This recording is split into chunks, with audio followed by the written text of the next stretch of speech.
Fakta tentang ketokohan Anwar Ibrahim yang ramai tidak tahu. Anwar Ibrahim adalah mantan Menteri Kewangan dari 1991 hingga 1998, berpengalaman luas dan mahir hal ehwal ekonomi negara. Hasil pemulihan ekonomi yang dilakukan semasa beliau jadi Menteri Kewangan sehingga negara kita mampu bentang surplus bajet, iaitu belanjawan pendapatan melebihi perbelanjaan.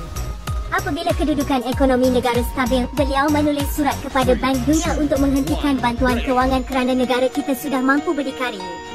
Beliau juga adalah Menteri Kewangan pertama yang membayar hutang luar negara sebanyak RM10 bilion setahun setelah ekonomi negara kembali pulih dan stabil. Anwar diiktiraf oleh Euromoney Magazine pada 1993 sebagai Menteri Kewangan terbaik di dunia.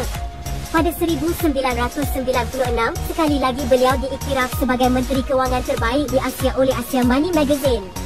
Beliau juga menjadi Menteri Kewangan Malaysia yang pertama diiktiraf sebagai The Asian of the Year oleh Asia WS Magazine. Beliau juga adalah Menteri Kewangan pertama dari Malaysia yang dilantik sebagai pengerusi bahagian pembangunan di Bank Dunia pada 1995. Era beliau sebagai Menteri Kewangan menyaksikan kebangkitan ekonomi Malaysia sehingga dikenali sebagai The ASEAN Tiger di kalangan negara ASEAN. Pertumbuhan ekonomi Malaysia berada pada kadar 7 hingga 9% selama 8 tahun berturut-turut ketika beliau jadi Menteri Kewangan. Beliau juga berjaya meletakkan Malaysia di kedudukan pertama untuk pertumbuhan ekonomi, prestasi persaingan ekonomi dan foreign direct investment di seluruh ASEAN. Berikutan prestasi cemerlang beliau sepanjang menguruskan ekonomi negara ketika jadi Menteri Kewangan, Bank Dunia mengiktiraf beliau sebagai pakar perunding kewangan pada 2008.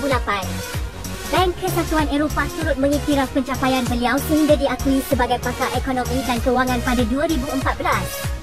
Ternyata, beliau adalah pilihan paling tepat untuk memulih dan menstabilkan kembali ekonomi negara kita setelah mengalami kejatuhan buruk akibat pandemik COVID-19 dan kelemahan tadbir Urus Muhyiddin maupun Ismail Sabri sebelum ini.